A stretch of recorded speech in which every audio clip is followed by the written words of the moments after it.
All right, welcome to the Ironwood Strength Show, where the information is raw, unscripted, and unedited. All right, first thing, just kind of want to go over where we're at with the channel. We are starting to get quite a few videos up on YouTube, so please check those out. They range anywhere from 2 minutes all the way up to over an hour, depending upon what you're watching. Covers quite a bit of information. I have episodes such as this one that are the lecture series that really range from probably 30-40 minutes all the way to over an hour, and then everything else is shorter. Some things are more practical, some things are more philosophical, and some are just exercise demonstrations. So check all that out. We're going to keep putting up more and more, so there should be lots of stuff to check out. Also, and probably for some of you more importantly, the lecture series, the longer videos, are now starting to come up on Spotify. Okay, we got that started this past week. I've got 4 episodes up right now, and they will continue to drop 1 per week until they're completely up, until we're completely up to date. So they are showing up right now until we get caught up on YouTube first. So they'll be available on YouTube, but they will be coming out on Spotify as time goes on. So you can check that out as a podcast. You can take it with you. You can listen to it in your car, listen to it while you're at work or working on your computer at home or whatever. You don't have to sit there and look at my ugly face. You can just listen to the podcast. So definitely check that out. Also, please, I'm trying to get this thing growing, and I need the more likes I get. If you like the video, I'm not asking you to just hit the like button just because, but if you like what you're seeing, please like the video, whatever video you're watching. Subscribe to the channel, and share it with any other lifters or coaches or gym addicts that you think might be interested in this or might be able to get something out of it, because that's how this is going to continue to grow, is by hitting that like button, sharing it with the other coaches and lifters, and then they can in turn share it themselves. Did have a dislike, my first dislike on a video a week or 2 ago. The video was called Training the Abs. Not sure why I got the dislike, and I don't care. It's really not that big of a deal. If you didn't like the video, you feel free to hit the dislike button, but I can't do anything with that. So if you dislike it, probably to me, this is more important than just hitting the like button. If you dislike it, please leave comments, leave feedback, ask questions, tell me what you didn't like about it. And it could be just something that I misspoke. I could correct that. It could be that I started on a tangent about something, because I tend to do that. Most of these videos I have almost no notes for. The shorter ones I don't have any notes for most of the time, and the long ones, depending upon what the topic is, I do put some notes down just to kind of keep me on track, but sometimes that doesn't even work. So if you dislike it or if you have questions, please comment, please ask, and it may just be something simple that I misstated something, or you didn't understand it the way that I said it. So maybe I just need to clarify something.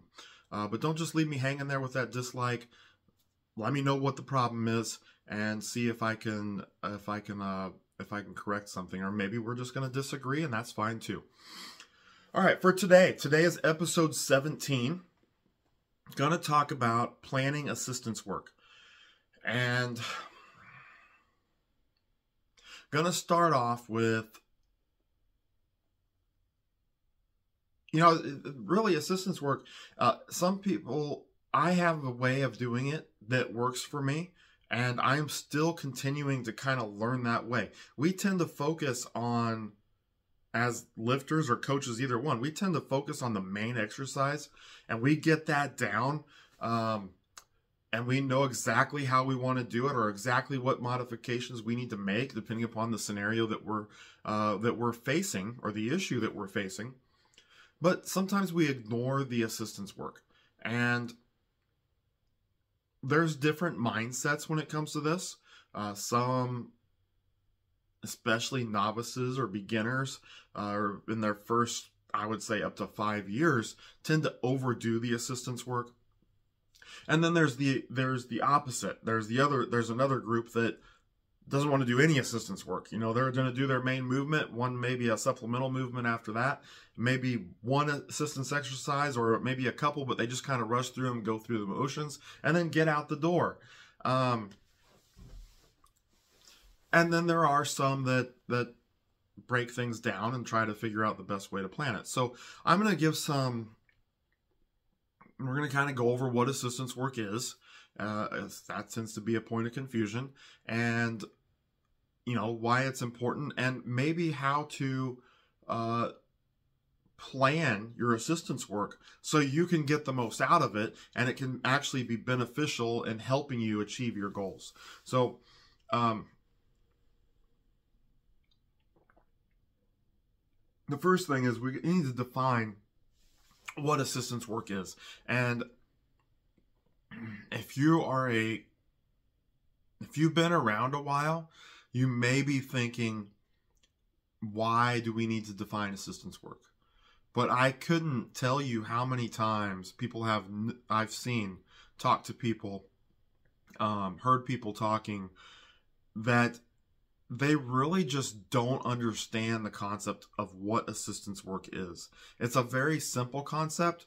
I'm going to break it down a little bit further, so we can really understand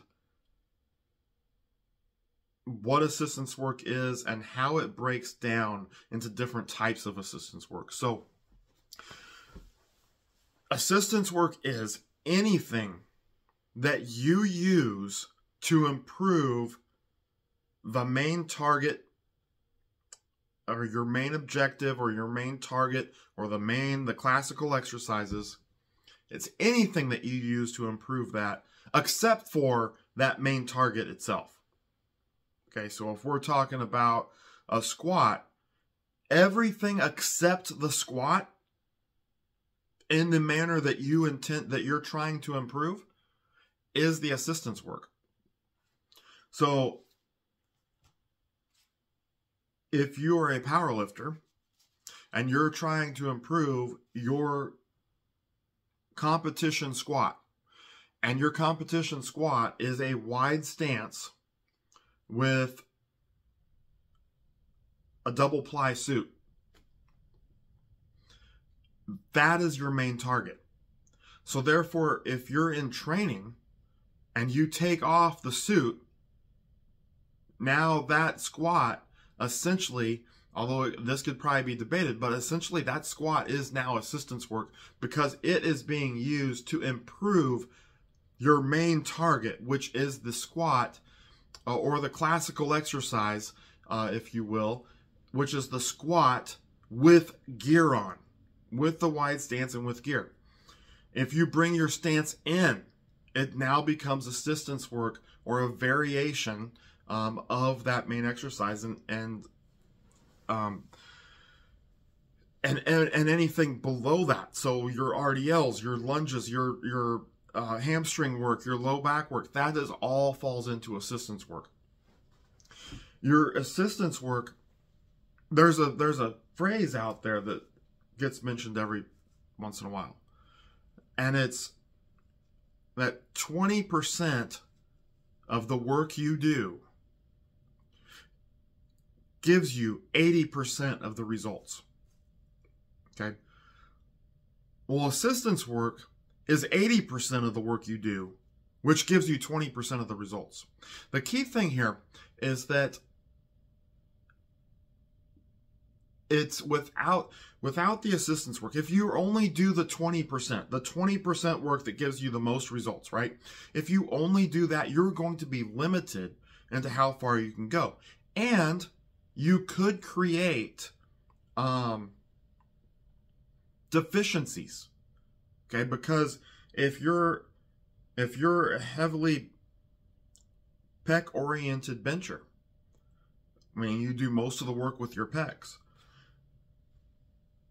If all you do is bench, you're probably never going to train your triceps properly, so your triceps can help elevate your bench, because all you're going to do is work your pecs.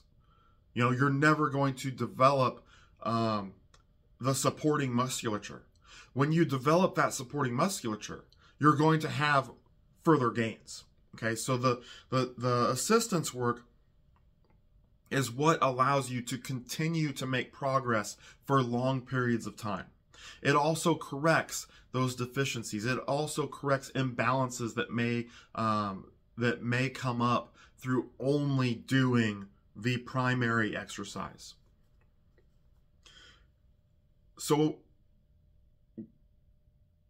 we really want to consider the assistance work the meat and potatoes of your training. Okay, it's boring. You don't give it a lot of thought. You just kind of get it in, and it provides the stimulus you need for further progress. Okay, it provides that extra 20% that you might not have gotten if you only did the classical movement. Okay, so the assistance work to me is really your building blocks. It's the building blocks that's going to take you further. It's the building blocks it's the foundation that you are going to build from to get the results that you want. And a quote just popped into my head, a Louis Simmons quote. He goes, how tall is a pyramid? You know, and we're looking at training with the squat, or your total, the squat, the bench, and the deadlift, or for a weightlifter, it'd be the total of the clean and jerk and the snatch. Those things are at the top of the pyramid. And his question was, how tall is the pyramid? The answer was, as wide as is as tall as the base is wide. And I may have mixed his words up there, but it's the same thing. It's as tall as the width of the base. Okay, the base is the foundation. That's the foundation you're working from. If the foundation isn't big enough, you can't go any higher. Okay, and your foundation is your assistance work. It's the work, it's what you get out of your assistance work. That creates the foundation. So, I'm going to break down assistance work into 4 different categories. And I'm not going to really go, I have a specific order I'm going to go in, but it's probably not the logical order of general to specific. So we're going to start off with GPP. That's the first category. That's going to be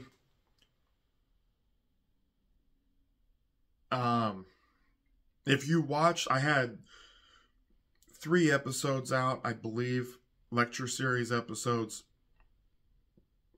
on GPP. And I mean, one of them focused more on flexibility, which does play a role, and that could be assistance work. Just stretching could be an assistance work for you.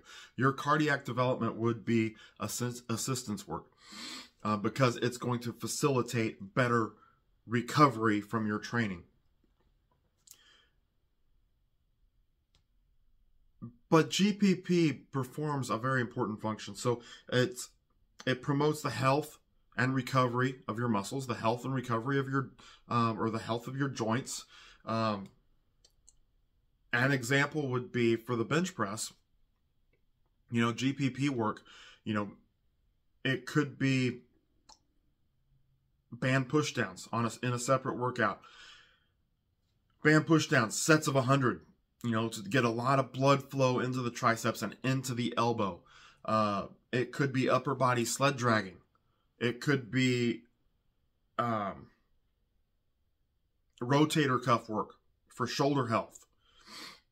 Maybe you have extremely tight pecs and you're internally rotated. Some GPP work may be some stretching to help get your posture back to where you want it, to where it needs to be, so you don't develop problems down the road from that lack of flexibility. So your next category is going to be your supplemental special exercises. So if you remember when I talked about, if you saw the episode on SSP and SPP, special physical preparedness, special exercises are in that special physical preparedness classification. The special exercises are broken down into two different types of exercises. And I meant to look this up. It doesn't matter. I can keep going. So your special exercises, one is supplemental. The other one would be developmental, which I'll talk about here in a second. But your supplemental special exercises are going to be the exercises that resemble the technique in some manner of the classical exercise or your main target. They may not be exact. They may be partial or accentuate the range of motion, either one, but they are going to resemble that. Your supplemental, so for an example, would be a clean. If your clean is the main target, then all your clean variations, your clean pulls, your clean high pulls, your hang power cleans, a power clean, a front squat, those would all be supplemental special exercises. Their role, number one, is to improve technique. Okay, you're going to actually utilize the parts of the whole to improve the whole. Okay, you're breaking all those exercises, the clean pulls, the clean high pulls, and all that. That is part of the clean. You're utilizing that to improve the technique of the clean. You're not trying to improve your clean high pull. You are, but the goal is to utilize the clean high pull to improve the clean. Okay. So number one is to improve the technique. Number two, it can be utilized to improve or strengthen weaknesses. So if you have a weak point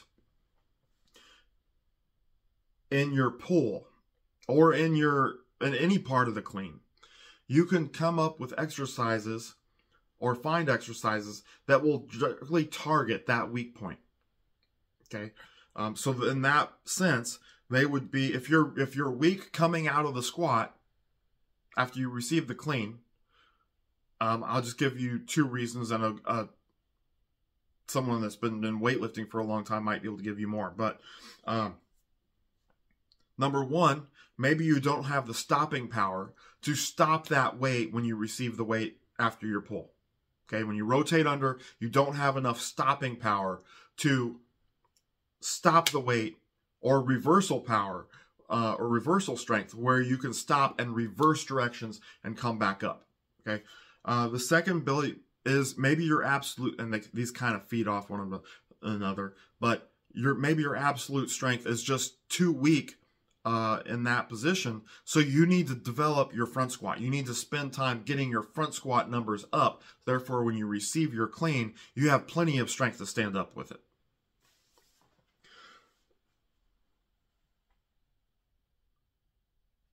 They improve those weaknesses through two different means. And we've already talked about the technique, but technical adaptation. So we want to be better in a technical sense in the areas that we're weak at, and we need to work that through special exercises. But they also build strength in the areas of the movement that's weak. So in a deadlift, if I'm weak coming off the floor, then I need to find exercises that are going to target the strength that I need to come off the floor. So maybe it's your low back. So pulling off of blocks, as odd as it may sound, pulling with the weight up on blocks will take your leg drive out of it. Now, you don't want to go too high. You can go high, but you don't want to go too high. But pulling, or it'll take your leg drive out of it, meaning your low back has to kick in a lot harder to get that weight moving. That is if you make sure you mimic your technique of the deadlift. you can cheat sometimes off of blocks. I've kind of learned how, so I have to resist that because my low back is a weakness. So I have to resist the temptation just to utilize more weight and actually focus on performing the movement the way I would be performing it if I had just started from the floor. So I want to mimic that exact spot or very close to it. So I am utilizing my low back and not my quads or my legs to pull that weight. Okay, so now we're going to move on to what I'm going to focus the rest of the article on. So there's two more classifications of assistance work. And these will be, like I just said, these will be the focus throughout the rest of the art of this episode. So the next one would be your developmental special exercises. Developmental, again, refer back to that video, SSP and SPP, where I broke down special exercises. Your developmental special exercises are going to be special exercises that directly target your main prime movers, the musculature involved in performing the movement. Bench press. Number one is going to be triceps. Okay, you have to strengthen the triceps.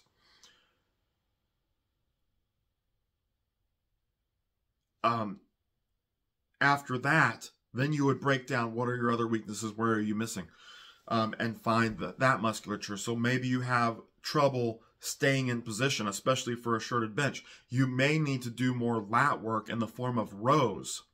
Okay, to me, rows don't. That's a foggy area because they don't actually perform the movement. But I think in that case, if you are weak holding that position when you're wearing a shirt, or even if you're weak holding your position when you're not wearing a shirt, you may need to devote special attention to your lats performed in a horizontal movement. So your bent over rows, your chest supported rows, things of that nature.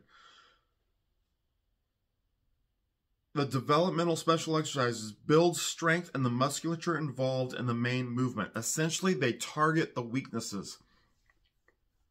But even then, even if you think your triceps are a strength and that's not why you miss your bench, you should still be putting ample time into developing your triceps because they are so important to the bench. The same thing with your hamstrings in a squat if you squat with a wide stance. If you squat with a narrow stance, your quads, your hamstrings are still very important, but your quads tend to take over more with that narrow stance. So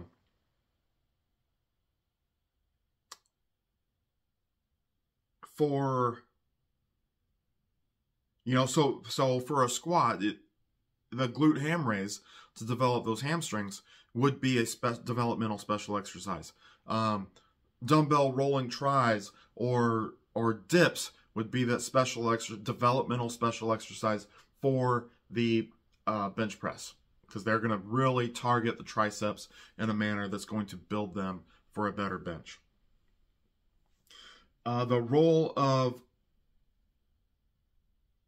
those developmental special exercises, obviously, like I already said, is to build strength in those specific muscle groups that are so heavily used, but also to build hypertrophy in those muscle groups, primarily in the form of sarcomere hypertrophy. You can do the very higher rep stuff, the 15, 20 reps per set, and build hypertrophy, but that's probably not going to carry over very well in terms of building strength. Okay, you can do it, but you would be better off focusing on the sarcomere hypertrophy, where you're focusing on 10 reps, 8 reps, 6 reps, and those exercises, those developmental special exercises. That'll give you, and even down to triples, that'll give you a lot more return for the effort invested. And I'm kind of getting out of it as far sets and reps is going to be later. But anyway, you heard it here first, I guess. All right, so that's your developmental special exercises. We're going to be touching on that more. The last category of assistance work would be your general assistance work. I'm not talking GPP here. Okay, I'm not talking GPP. I'm talking just your strength exercises that maybe you are doing for those higher reps. For a bench press, shoulder exercises, your lateral delts, even your front delts, and your rear delts. Okay, your traps, especially for a raw bencher, your traps are hugely important into maintaining proper position. Your lats, I generally would put your lats in as a general assistance exercise for the bench press. But like I just mentioned, if you do feel that is a specific weakness, you could probably move it up to a developmental. That's really, it's really not that big of a thing. You're probably going to train it the same way no matter what. So arguing which classification it goes into is really not that important. The general assistance exercises are meant to build hypertrophy as well as strength. They're also going to promote balance. So with the bench press, you're doing so much work on the front part of your shoulder. You do need to train your rear delts so that you're not doing too much work up front and nothing in the backside. Okay, so there is a balance aspect to this. Maybe tossing in some bicep curls because you're doing so much tricep work that you're going to create an imbalance, which could affect your elbows. Okay, because you're going to have an imbalance between your triceps and your biceps, front and back. So you're going to want more added, and it doesn't need to be a ton, but you should put some bicep work in there to help keep your elbows healthy. To build weaknesses, if you find weaknesses, you are going to target that with your general assistance exercises as well. Again, and this is really what I was, well, yeah. All right, we'll move on. I'll skip that. We'll move on. All right, so who should do assistance work? Everyone. Capital letters. Everyone that lifts weights should do assistance work. And I know there's some that disagree with me. If you follow Bulgarian training, there is very little work. You could classify some of it as assistance work, but it is very, very highly specific. So, Bulgarians, they're going to do the clean. This is the old school Bulgarian that John Bros has brought over kind of to the U.S. They're going to clean. They're going to do snatch. They're going to do power clean. They're going to do power snatch. They're going to front squat, and they're going to back squat. Okay, so the power clean and the power snatch and the back squat and the front squat are essentially assistance work, but that's all that they do, or at least that's all they say they do. So I think that's the extreme. I don't think that you'd have to understand their entire method of training to understand why that would work. I think more assistance work could be beneficial, but I don't know how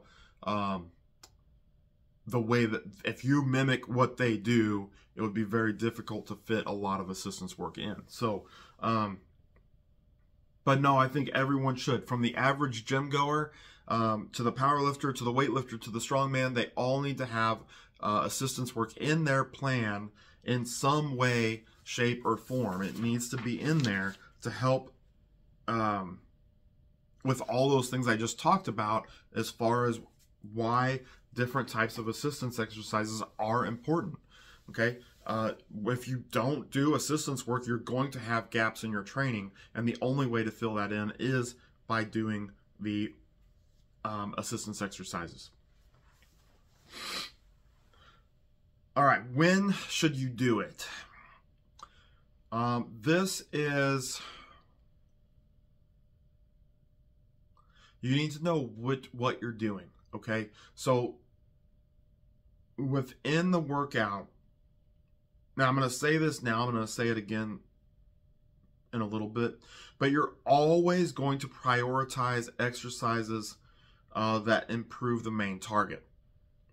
Okay, you're going to prioritize the most important, or the exercises that have the best correlation to your main target of training. So within a single workout, again, focus on that. Prioritize the exercises that have the most correlation. So after you do your main exercise of the day, that's when you're going to start putting in assistance work. You would start with your supplemental special exercise, and then move to the developmental special exercise, and then move to your general exercises, basically going from a big to small pattern. So your supplemental work is going to be a much bigger exercise versus a bicep curl, or your abs, or an ab exercise would be a very small exercise. So you would start with that supplemental work, and then your most important developmental special exercises. Then you get to your general exercises, and you would finish your general exercises. May start out with like lat pulls, and then you would go to some shoulder raises, and then you do some bicep curls to finish it off, and that's where you'd stop. Okay, and that's talking maybe like when you're focusing on the bench press. So bench, board press, or a floor press, close grip floor press. So be like this: bench press, close grip floor press. Third would be a, let's say, dumbbell rolling tricep extension. Let's say dips. Not get too fancy. I'll keep it really simple. Dips would be third, and then you're going to go into some dumbbell bent over rows. You're going to do some rear delts and some lateral raises, and some bicep curls, and you're going to be done. Okay, so that's kind of how your assistance work would fall from top to bottom. Throughout the training, and this is going to vary, and I'll probably tie in some more of this stuff in a little bit, but it kind of depends.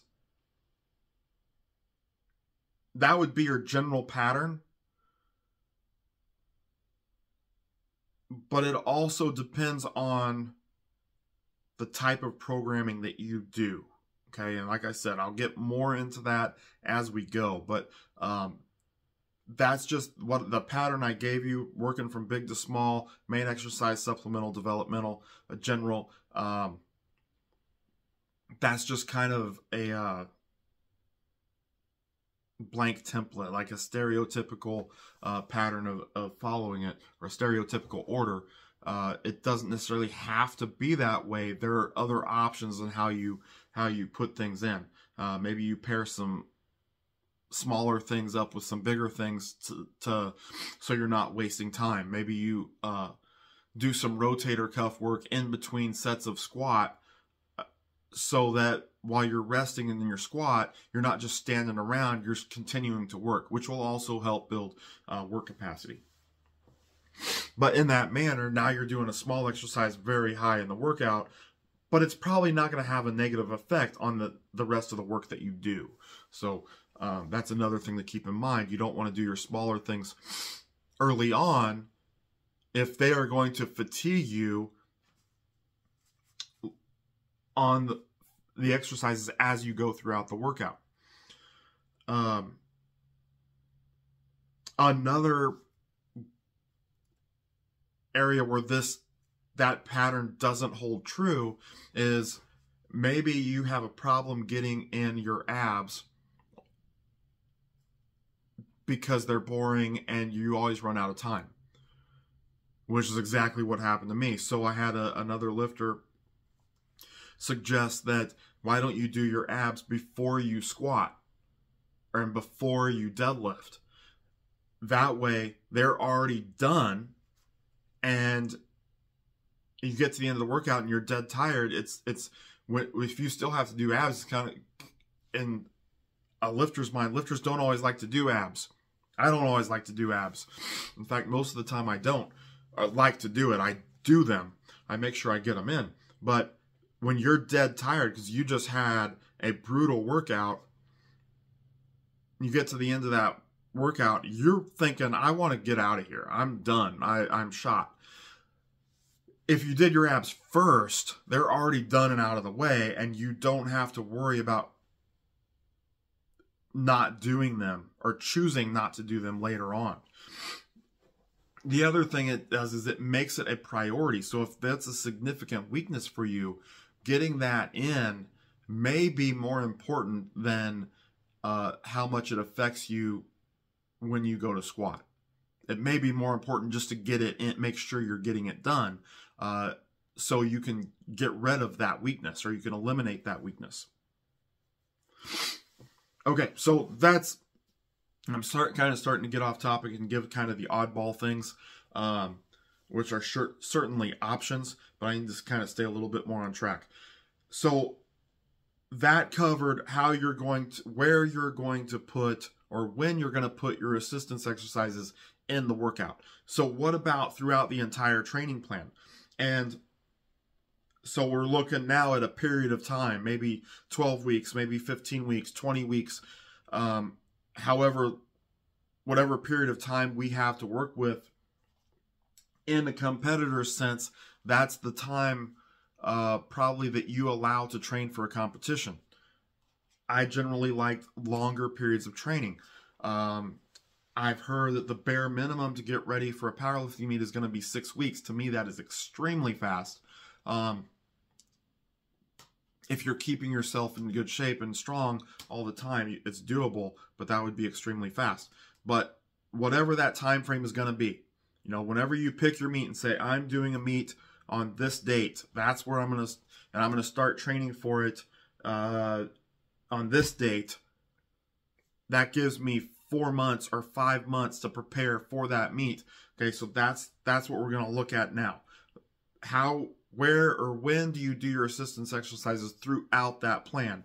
The simple answer is to say throughout the entire plan, but that kind of depends, again, on the style of training you do. As you go throughout that plan, if you use linear periodization, your volume and your main exercise is going to be going up. Even in block periodization, it's probably going up throughout the 15 weeks. Therefore, let's say when you start, you're knocking your workouts out in an hour, okay? But the volume of the main exercise keeps going up. If you keep all your assistance work the same, by the time you get to that meet or get close to that meet, you may be training for 2 hours.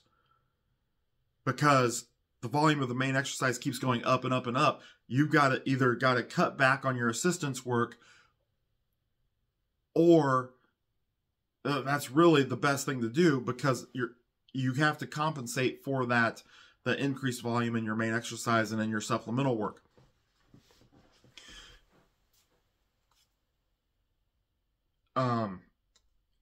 So in that sense, in early phases of training, or in early periods, or the early part of that training plan, you're probably going to be doing, or the furthest periods away from competition, you're probably going to be doing more assistance work, and it will, I don't want to say taper off, but it will decrease as you get closer to competition.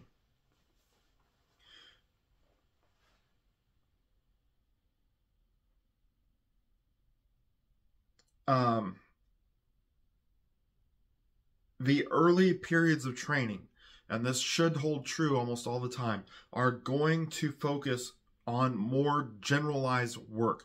That's where your assistance work is going to come in. Your GPP volume should also be up in early phases of training. And this is in my head right now, so I'm going to go ahead and say it. I believe in one of my GPP videos, may have been the cardiac development one, where I talked about as time goes on, your work becomes more specific to what you're trying to do. That is incorrect. I don't know why I said that, and it just popped into my head. That would be incorrect. Your GPP work would actually stay the same because it is too general in nature to draw specifics from. So it's going to stay the same, but getting closer to competition, you may want to decrease your volume of GPP work so that you have more energy to devote to your main target of training. And more, not just more energy, definitely more energy, but also more ability to adapt. So your adaptation isn't spread too thin. You can devote more adaptation energy to that main target.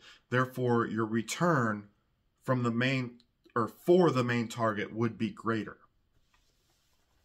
Okay, but basically all you need to know here is that throughout the training plan, or generally speaking, you will do more assistance work in early phases of training or in those periods that are the furthest away from competition. And then as the competition gets closer, don't eliminate your general work. Okay, don't eliminate assistance work. It needs to stay in there, but you're probably not going to be doing as much. Okay, it's the difference between being a jack of all trades and and training specifically for what you need.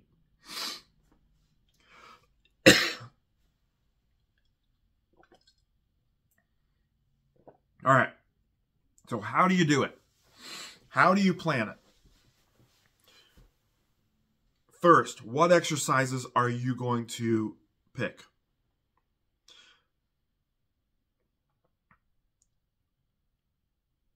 Again, always, capital letter, always prioritize exercises that will improve the main target. And again, I'm focusing on your developmental special exercises and your general assistance work. Okay, or your auxiliary. Some people like to call it auxiliary exercises. That's the same thing.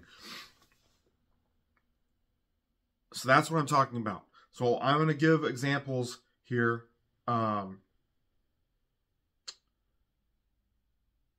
For powerlifting and weightlifting. For a powerlifter, squat. Okay, I need to pick assistance work for the squat. Well, and when I'm talking powerlifting and squat, and I know not everyone falls in this category because there's a good number of people that like to squat with a closer stance.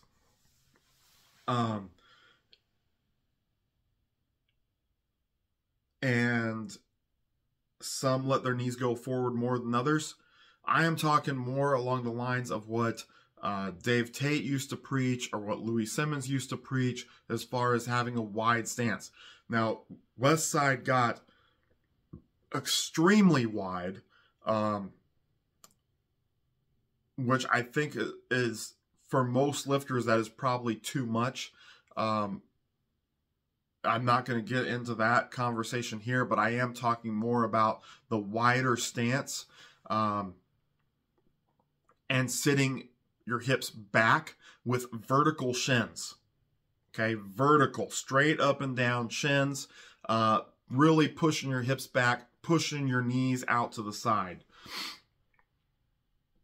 So with that type of squat, okay, now I've already done my main squat exercise of the day, whatever that may have been. Then I'm going to do my supplemental work. Okay, so main exercise, supplemental work. Let's say that was a variation of the squat for the main exercise. It was, which could have been a special exercise. Then my supplemental work, RDLs. We'll call RDLs the developmental special or the supplemental special exercise of the day, and then I'm going to move on from there. My first developmental special exercise, so my first assistance work, is going to be something to target the hamstrings. What would I pick? My number one go-to is going to be glute ham raises. some form of glute ham raises. Does it have to be glute ham raises? No, but you need to build your hamstrings, and that's going to be one of the bigger exercises. And then you would go down from there. So what's next? If you want to do, not all powerlifters like to do this, but if I was going to do single leg work, lunges, step ups, something of that nature, maybe a Bulgarian squat or deadlift, that would come after those hamstring work. And for this, I would consider both of those fairly big exercises, probably equal in the size of the exercise, but the glute hams are going to have a better return for your squat, so they're more important. Okay, they're going to build the hamstrings in a much better way than those single leg exercises are going to do. They're going to do much more for your squat than the single leg work. So do your hamstring work first, and then do the single leg work. From there, I need to hit my low back, and I need to hit the abs. I personally like to do low back before my abs. Does it have to be that way? Not necessarily. They're both probably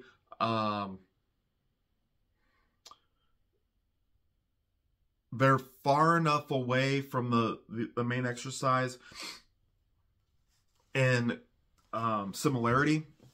They both are, that I don't think it makes a big difference. The low back probably plays a little bit bigger role than the abs do, but I would hate to go under a maximal squat of 500 or more without having strong abs.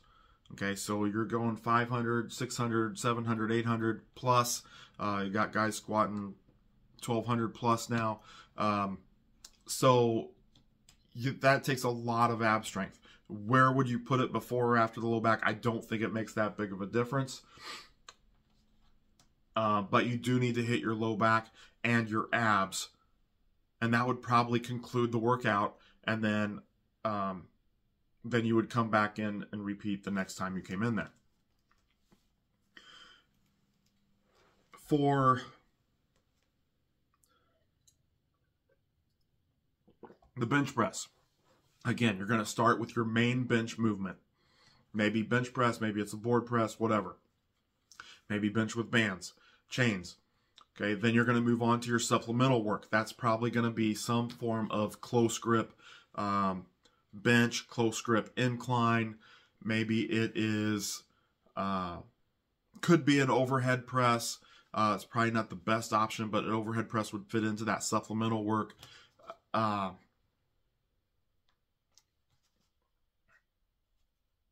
JM press. Okay, then after that, that's your first two exercises. So let's say we did bench with chains as the main exercise. The supplemental exercise was the JM press. And then now we're going to go into that developmental special exercise. Number one, as I said earlier, for the bench press is going to be a tricep movement. It could be dumbbell rolling tries. It could be dips. It could be lying tries or skull crushers or flared arm extensions, aka Tate press, Williams press, whatever you want to call it. Okay, those would all fall under that developmental special exercise. So that's going to start really starting where you're focusing on assistance work. After that, your lats. Okay, then maybe some upper back is in the form of or rear delts is the form of band pull aparts or reverse flies. And then you would finish it off with maybe some lateral delts or some and some dumbbell curls. Okay, so that's your workout. Bench with chains. JM press, that's your top two. Then you're moving on to your developmental special exercise. You're getting into that assistance work. So let's say you did a dumbbell rolling tricep extensions. Then you went on to a lat movement, and then you did some delt work and some dumbbell curls, and you get out for the day. A weightlifter. Or let's do a deadlift. So deadlift is going to really mimic the squat. You'll start with a deadlift variation, then you'll do a supplemental movement, maybe good morning, and then you're going to focus on, again, your hamstrings, your low back, maybe some more lats. I'm a big believer in pull-ups as far as helping the deadlift, and then some abs or obliques. If you did abs on that first in the squat workout, you may want to do something to focus on your obliques, such as dumbbell side bends. Okay. So we'll move on to weightlifting. I'm going to break this down,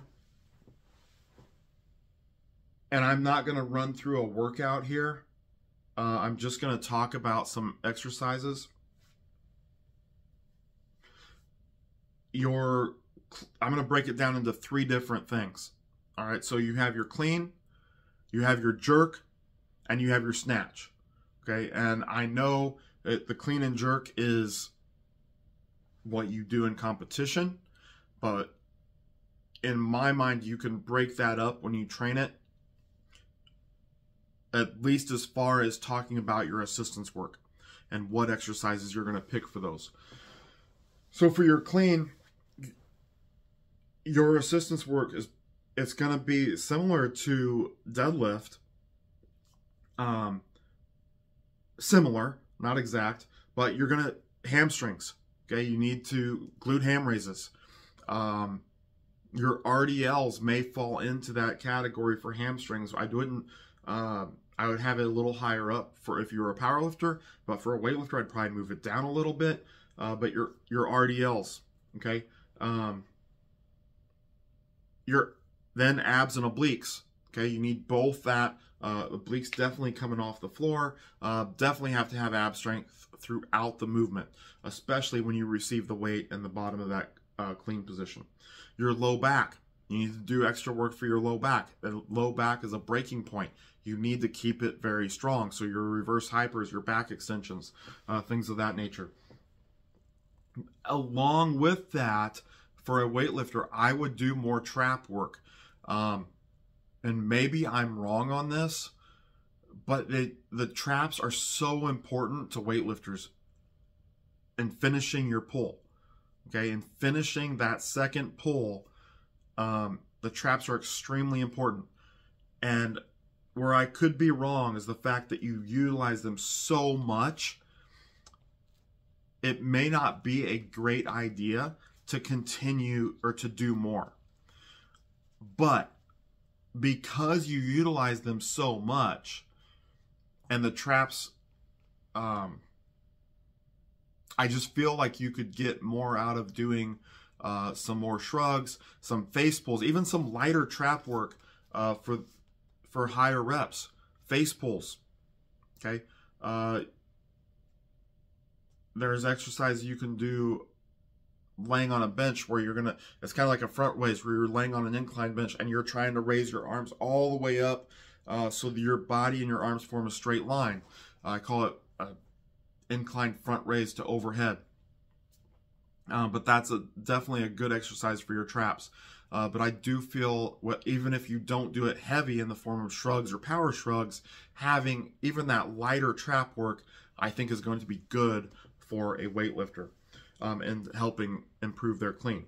It would be general assistance work, not, it wouldn't be a developmental or a supplemental work. It would fall into that general assistance work. For the jerk, you're going to want exercises for your delts.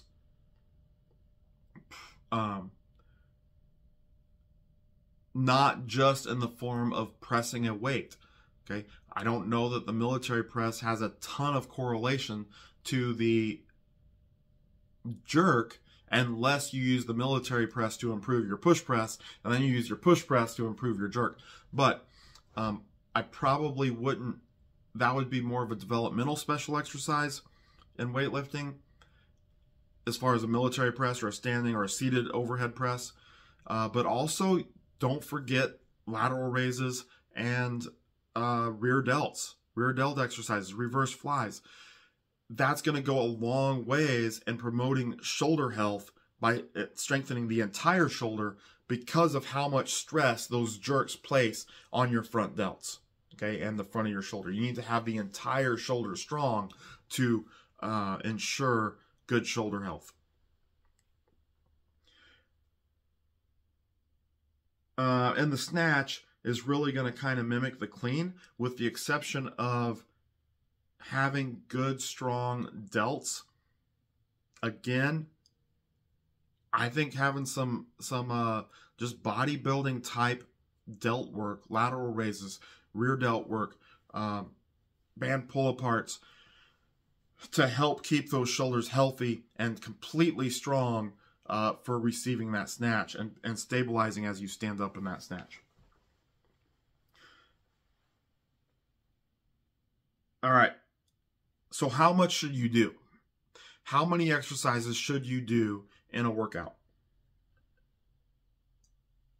This one is hard, okay, because it really depends on the type of programming you do. And I certainly can't sit here and go through every type of programming. I'm going to go through a few.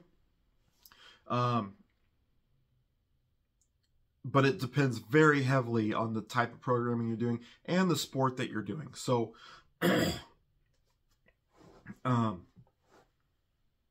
weightlifters are probably, I'll do the sport first.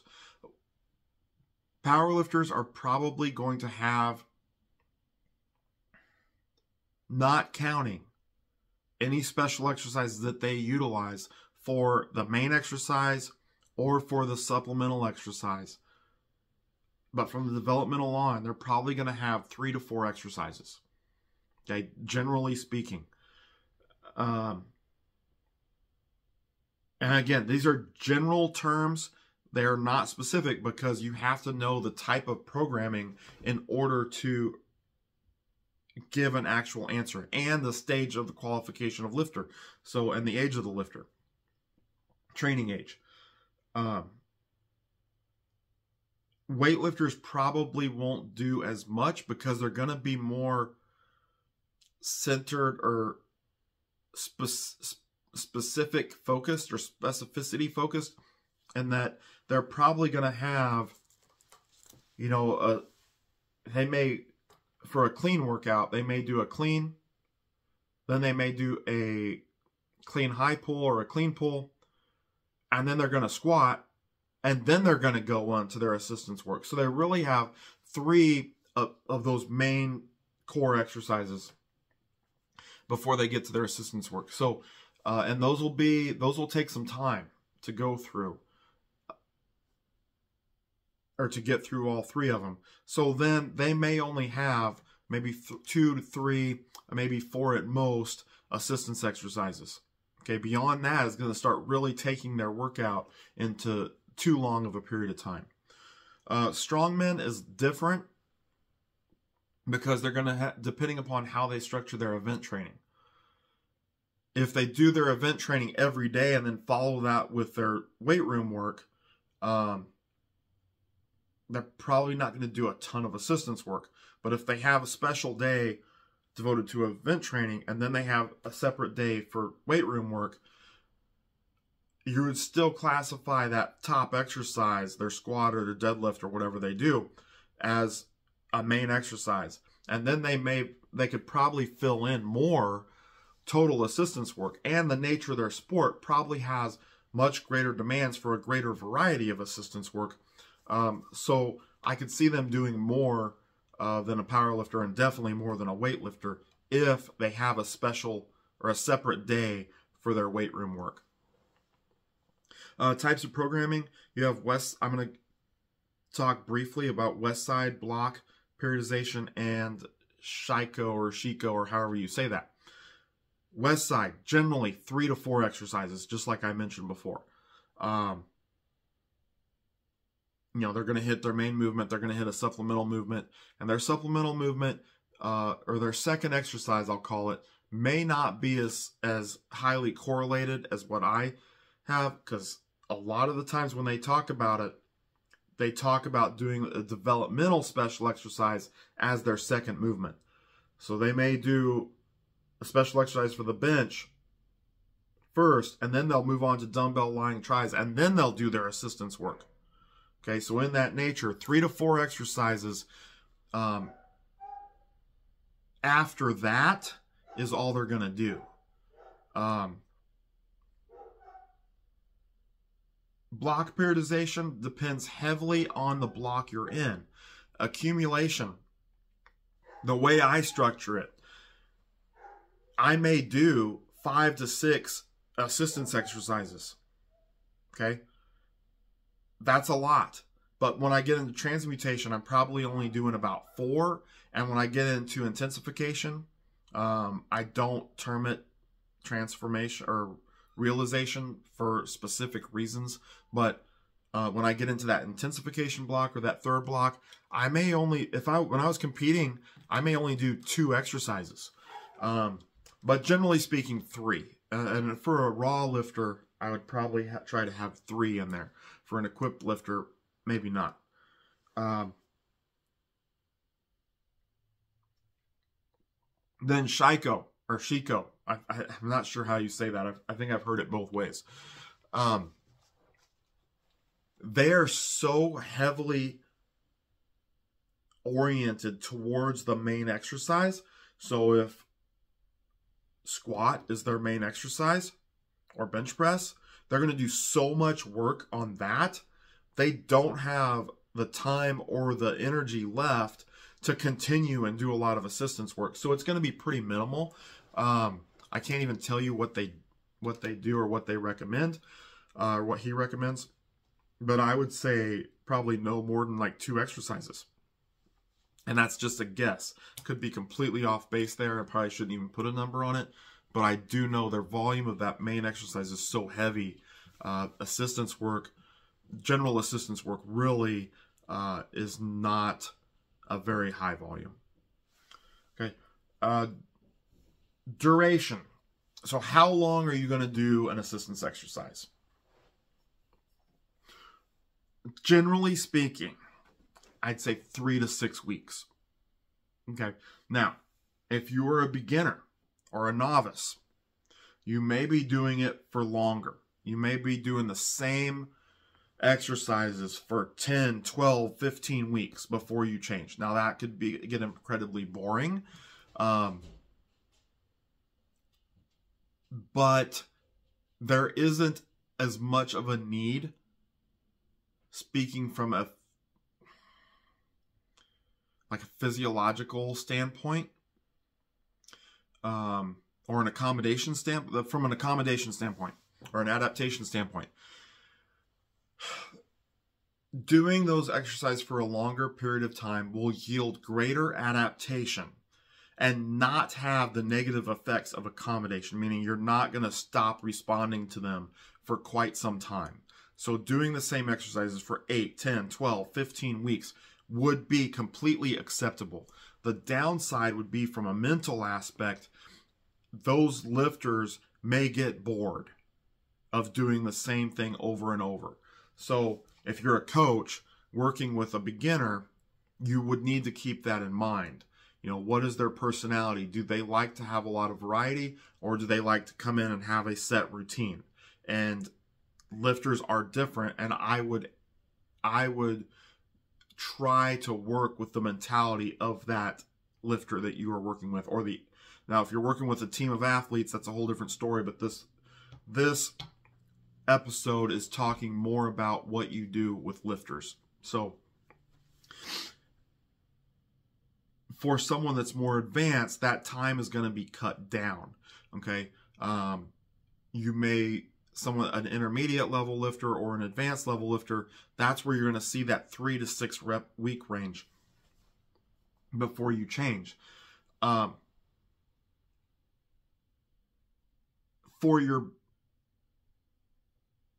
think the best way to put it is the more complex the exercise, the more frequently you're going to want to change the exercise. So if you have something like barbell bent over rows, which is multi-joint, multi-muscle, has more technique to it, puts more stress on a greater number of muscle groups, including the low back. that would be something that you would probably rotate in and out more frequently. So you may only do that for 2, 3, 4 weeks and then change it to some other form of row that is going to have a different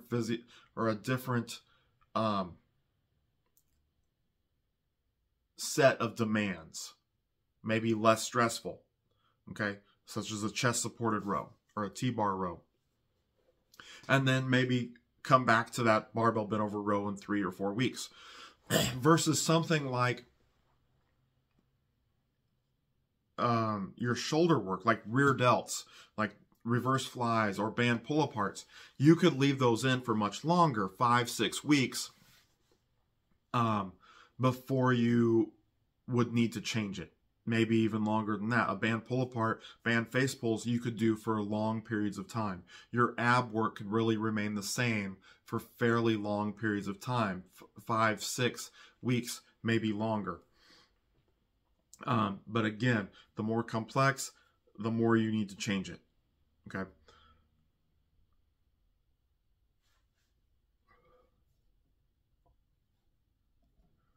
For sets and reps, I would, and again, this is all generally speaking, you have to get into the specifics of what is needed based on the lifter. Okay, so if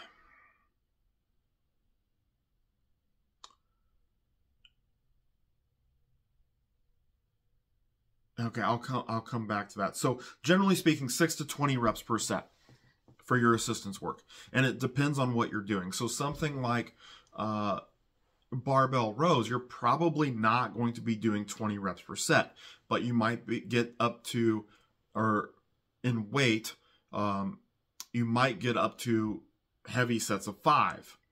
Okay, but generally speaking, probably in that 5 to 8, maybe 10 rep range for your rows.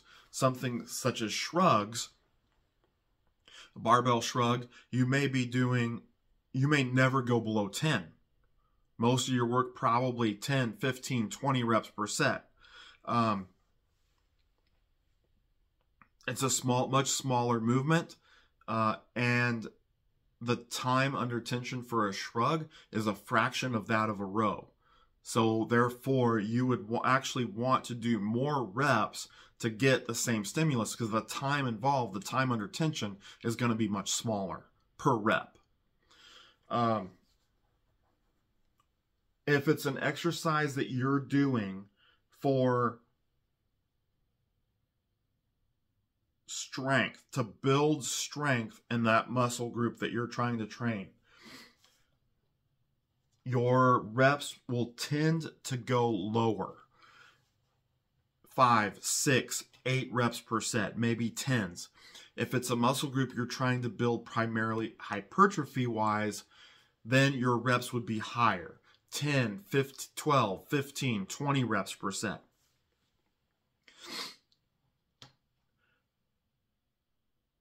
And then, so that's kind of just looking at the needs of what you need for that exercise. But it also depends. You can kind of look at the muscle group being trained, such as abs. Generally, your abs are going to be higher reps. I would say 10 to 20 reps per set, with 10 being your heavy work. That's going to be your heavy sets of 10. And then, but commonly 12, 15, and then 20 would be at the high end, okay, for reps.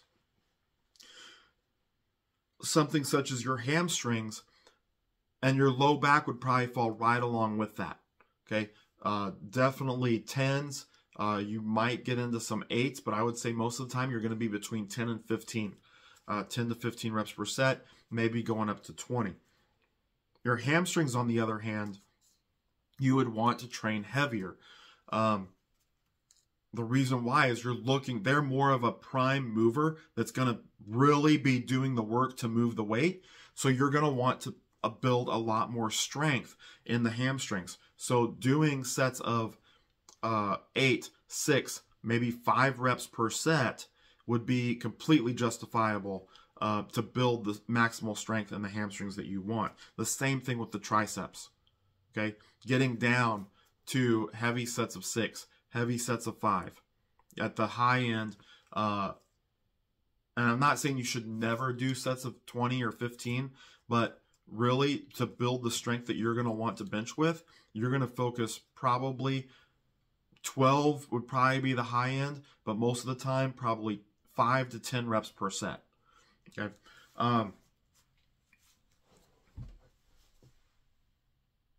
How many sets should you do? 3, because we always do 3. Well, you can do 3, but I like if you saw, go back and watch my video on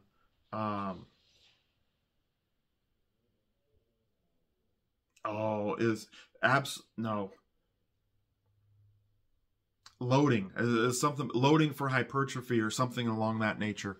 I forget the title of it right now, but it had something to do with like that, loading for hypertrophy. If you always do 3 sets and you start out week 1, you do 3 sets of 15, week 2, you do 3 sets of 12, week 3, you do 3 sets of 10. Even if you increase your weight, your total loading is going down.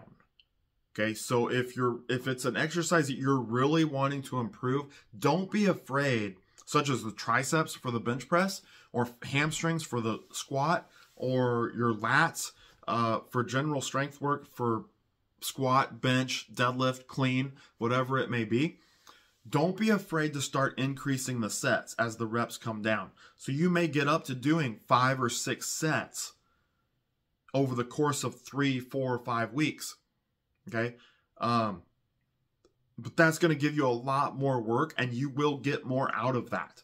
Okay. You're going to get a return for that that will correlate very strongly to building the strength in those muscle groups that you want, and building the hypertrophy. So if I was waiving my strength work, like for the triceps, I may go 3 sets of 8, 4 sets of 6, 5 sets of 5 over 3 weeks. If I'm waiving it for hypertrophy work, 3 sets of 15, 4 sets of 12, 5 sets of 10. Okay, but the key here is, by doing that, my volume stays relatively stable. It may wave a little bit, but my weight is going up every week, and I'm adding a set every week. So that in turn means my loading is going up significantly. Okay, and you will see the return on that. That will definitely pay off in building strength or hypertrophy. But you need to be, you don't want to do that with everything. Okay, pick your most important things and train it like that, where you're adding a set as you cut the reps. For other things maybe that aren't as high of a priority, let's say your rear delts, you need to make sure you get in your rear delts. You may only do, but they're very strong. You've kept them good. You've always trained your delts, so it's not like it's a weak point, but you need to keep it in.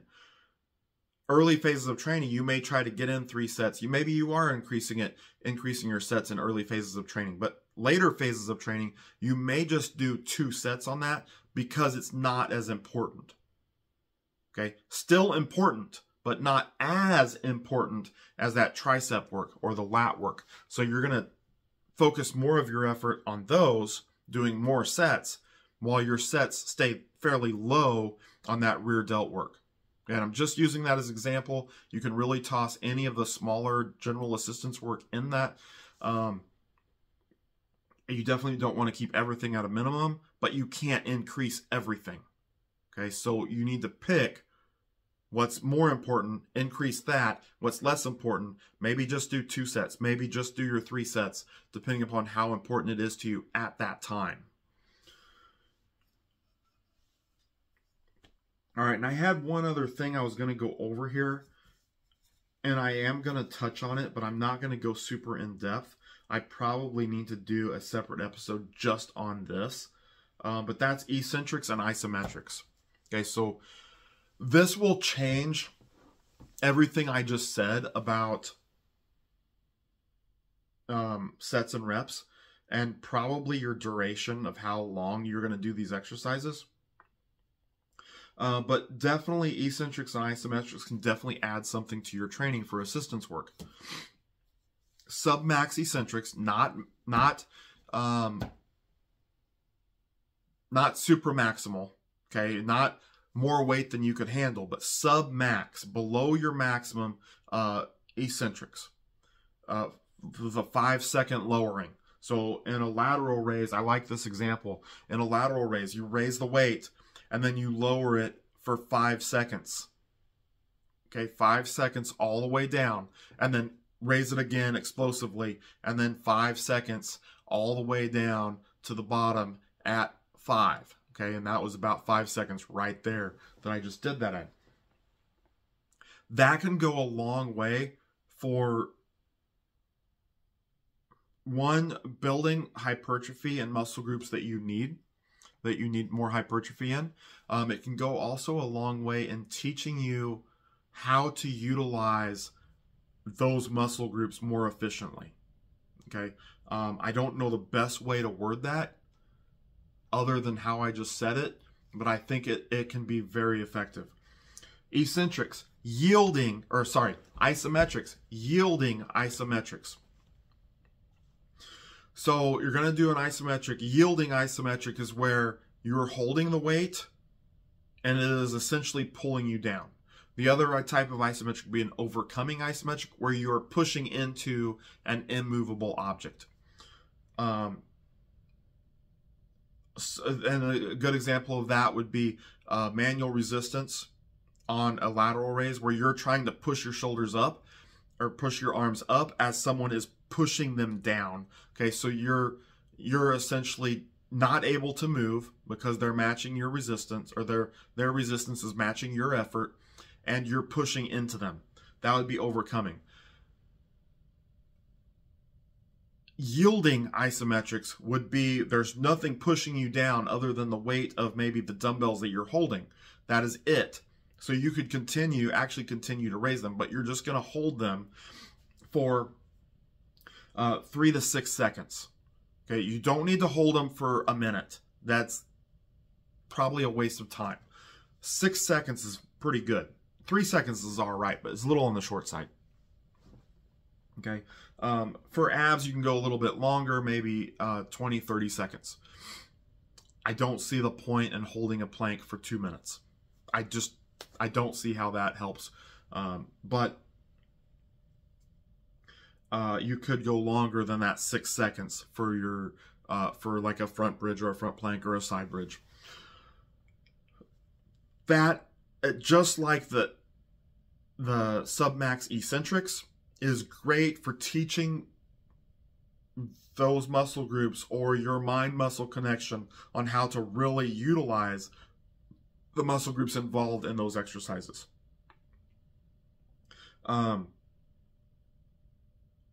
Buddy Morris used to have a plan. He called it introduction, destruction, and production. So over 3 weeks, he would do 3 sets of 8. I believe exactly it was 3 sets of 8 plus a dynamic rep with submax eccentrics. Every rep going down, except for that dynamic rep, was a 5-second lowering. Okay, so that's why it has to be submax, because you couldn't do that with maximal or supramaximal weight. So it has to be below your max, and then you have to raise the weight yourself every time, which again, if you were using maximal loads, you couldn't do. The second week would be the isometrics, yielding isometrics.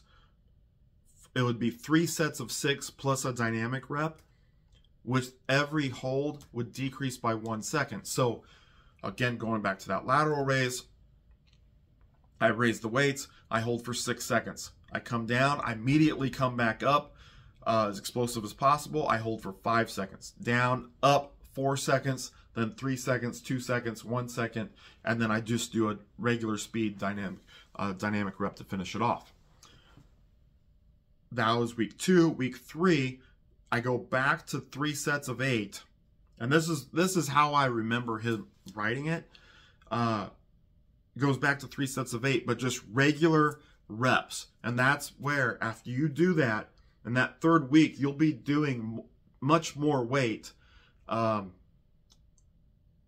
fact, I remember doing this, and I've done it with some athletes where I've done more weight than I had ever done prior to that, just in those 3 weeks, by having the eccentric emphasis week 1. That's the introduction. Sorry, I got this all mixed up. Isometric, I flip it all around. Isometric was week 1. Week 2 was eccentric. That's the destruction. Introduction, isometric. Destruction, eccentric. Or eccentric is destruction. And then production on week 3. That's with your concentric reps where you really just go after it and push the weight. But these can definitely have a positive impact on your isometrics and eccentrics. Can definitely have a positive effect on your assistance work. So it's definitely worth putting in there. And like I said, I'm probably going to need to do an episode just on isometrics and eccentrics in the future. So look for that. I don't know when I'll do it, but it'll come up eventually. I'm going to leave it there. Again, like I said at the start, if you like it, hit the like button. Subscribe to the channel. Share it with lifters and coaches that you know that may be interested in it. And if you do hit the dislike button, please leave a comment and tell me why you hit the dislike button. Or anything else that you have to say. If you have comments, questions, whatever, leave them below, and I will definitely respond to them. Until next time, always be in the pursuit of strength.